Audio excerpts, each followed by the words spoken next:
In tonight's Right in China, author Yan Geling talks about real-life experiences that fueled her positive work. A one-on-one interview right after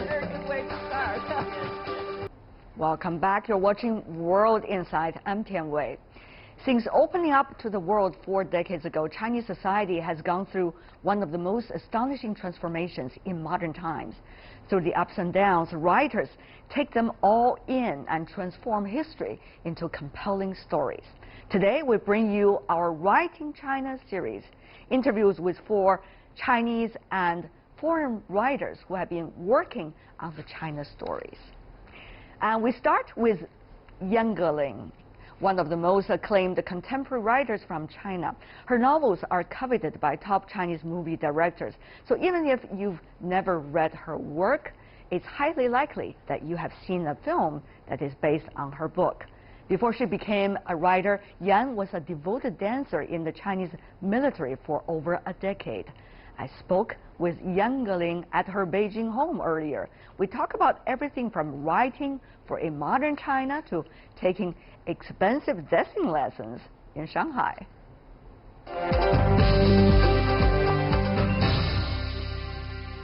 You have written scripts for almost every one of those big names in Chinese contemporary movie theaters these days. But these are the circumstances that you cannot control. And sometimes your story has to be changed. This is a very commercial society, which is very different from the basic quality you have as an individual.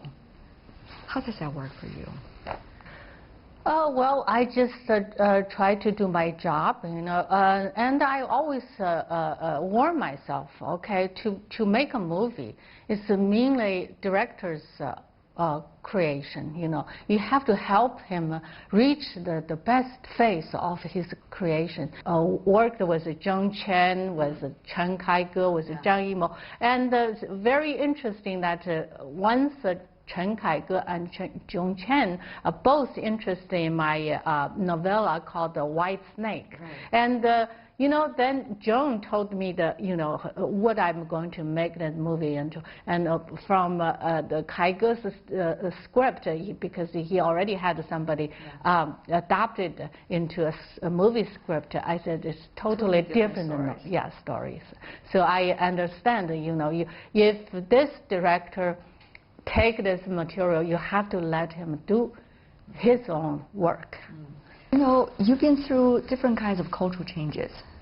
Here in China, then you go to the United States. What has this change been like for you? I mean, did you enjoy it at the very beginning? Now, do you enjoy the same degree as you used to be? I think I'm just born a gypsy, you know, because since 12 I've been touring from one, you know, it's also one way station after another, you know. Every day we travel. Then after we arrive, we give performance, and next day we pack and travel, get on the truck again. And you know, Tibet is so big, and there are so many sentry posts and way stations and small regiments. So to me, it's very normal.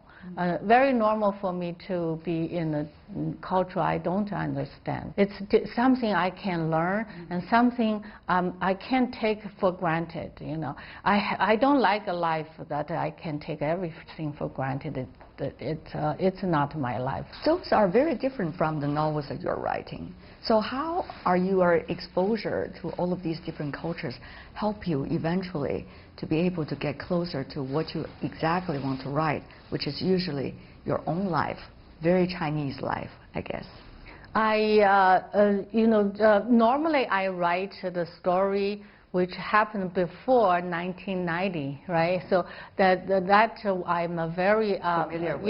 Yes, and I can tell stories with authority and authenticity. But write about the contemporary China, I always have to do a lot of research. For example, the Dancing Man, I published last year, was about young dancing men working in a dancing hall, a very old Shanghai dancing hall, to dance with rich and much older ladies. So this kind of, it's totally opposite to the phenomenon before in Shanghai, which was a rich, big guy dancing with young dancing girls. So I thought that this is such an interesting, change. And now women have money and power, and they're single. They could do the same thing as the big rich guy in 1930s. So I had to dance in there, right? I had to get a coach, dancing coach. So in order to understand and to observe all the dancers, all the people entertaining themselves there. So every time I go to Shanghai, I would go to the same dance hall and to get this coach to teach me. And so I became one of the characters in my novel. And it was very expensive lessons. Yes, and what did you learn? What did you learn? I learned how, you have to buy them drinks, you have to buy them dinners, you have to pay tips. It's not an easy life. No, yeah. no. So you don't want to change to the men's position, do you? After all of this, too complicated. Yeah, then you realize how far the women have changed. How far they have gone from those young dancing girls whose lives are totally controlled by the big heads of the society. What do you make of this changes that women today's China are facing, from let's get liberated to now you are half of the sky, and now real liberated because you have all options in your own hands, apparently? Collective subconsciousness is very hard to change. I used to say, I like men give me gifts, but I like better, I have the right to buy my own gift. When I was in the U.S., my husband sent me on a house hunting trip. So he said, the house, if you like, and then I'll love to live it in too, because women make the home, right? Then I put a checkbook in my pocket. Then I went. Then I saw this house I really liked. And then I put deposit. 5,000 for the deposit. Okay. And so that kind of power. Fortunately, it's not 500,000. So that's the power you feel. Yeah. Economic power is very important. Important, yes. For self-respect. Yeah, but confidence. for you, just as before you asked me if it's changing for better, but I think Chinese life is too governed by money, and I think there is something missing, or the spiritual life.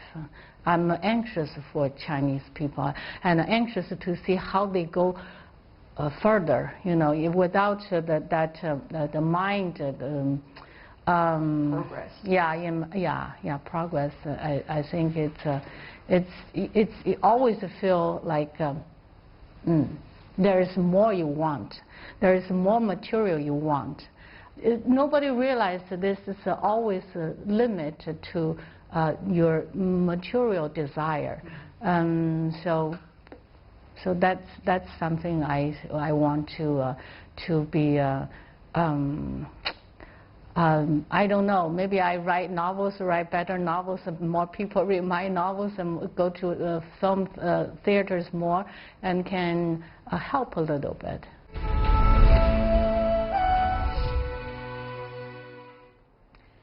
Yan Geling told me that she wants to write things that previously would not have been possible, specifically documenting the intensity and real-life drama in China. Yan was born in Shanghai in the late 1950s and grew up in an intellectual family. During the Cultural Revolution, though, the family worked together to hide books so they would not be confiscated. Let's hear her story.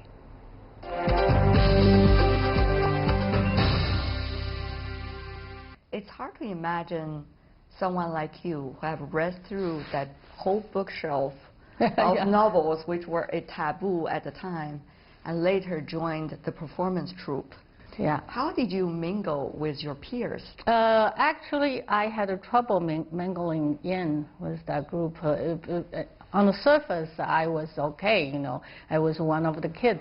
But inside, I thought something was wrong, you know, something was wrong with, you know, the atmosphere I was born to, and I was raised up in, you know, with music, opera, and all that. And also those kids are suspicious of me too, and because when I talk, I said something very caustic, and sometimes I thought it was funny, but it was kind of to them it was painfully caustic. I thought I was joking, yeah, but sometimes they think, you know, your imagination went too far. So you were an outlier in a way. Yes. Among all your peers at the time. Yeah, yeah. And I fell in love with an officer too early. And I wrote a lot of love letters and love poems. And the writing began from there. Which is a very good way to start. Yes, yes. Then yeah. I got the criticism of the whole performing troupe. Then I learned how to hide my thoughts. Yeah. How did you? And I tried. Tell me some tricks. Yes, I tried to hide my diary, my writings, and I tried to write something that is not true. What I really thought in my diary, I knew somebody was going to, you know, read it. So I tried to write the diary that I was going to publish them. Publish them at that time. Because I can tell truth better hiding behind my characters. I have more courage because then I don't have this self-censorship. You know, so what if people hold me responsible for what I said, you know, as a Geling or as Yan Geling who said such and such, then they will probably I'll have to be responsible for all these remarks. But as an author who could be me or could be somebody else, you know, people can't really tell, then I'll be much more courageous and much more truthful. What was the writing process like for you? Is it about yourself or is it about your readers? Oh, it's always about myself. As Frank has said, I love you, Geling. Yes, I think Geling as a reader is very hard to please. And so I think, every book I wrote, I only have one audience, which is myself. And it was used to be my father, you know, because before he passed away, he was my first reader, and he was also my editor. You know, his Chinese foundation is much better, so he would, you know, misspell the words and he would correct them. Yeah. Do you miss him? Of course, dearly. Oh my God, very badly, because he used to live here. We used to live in. My husband, as U.S. diplomat, was stationed in Africa. My father asked me to bring back African art. I did as much as I could because the weight was so, you know, so much. You tried your best. Yes. And I'm sure he enjoyed every minute of it. Yes, yes. He used to just talk to them like, yeah, no African art, there will be no Picasso. And he was just like, you know, murmuring to these. He was. How the world is like, I guess. Yes. He's amazed. Yes. Always. Yeah. And you have that too. Yes. You have that too. That kind of curiosity, that kind of passion. Yes. And the tremendous mental energy. You know, one could tell. One could tell. But you know what? I guess it's a very delicate balance that you, whether as a woman, as an individual, as a writer, to be cool-headed about what you've seen, what is going on, while at the same time still being passionate about life. I have the ability to step aside or step behind. You know, I'm also very observant and perceptive. But any good writer has to be cool-headed. You know, you have to have enough rationality, which is to control your passion and everything, because to write a novel is not like just a paint abstract not a love painting. letter to the officer. No. Yeah, you have to use all your skills and your best language, so which takes a lot of thinking. Yeah. And every novel has to have a meaning or meanings, layers of meanings. So if you don't have that rationality, that cool as a thinker, so you can't put those meanings in there. But you know, China is changing so fast. So any writer that can really dig themselves a hole and create something, be able to be cool-minded, is amazing.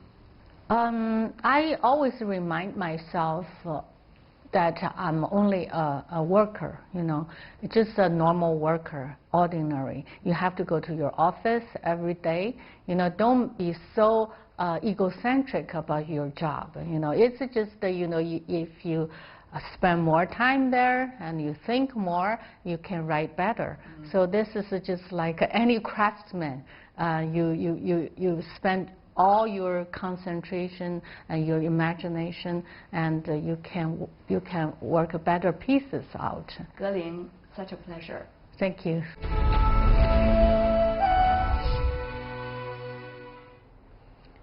Well, that is all the time we have for today. If you'd like to see more, try to find us World Insight CGTN into your search engine, or check out our YouTube channel. You can also follow us on Twitter, Facebook, and Sina Weibo. From me, Tian Wei, and everyone on the World Insight team, thanks for watching, and tune in again at the same time tomorrow for insights across China and around the world. Good night.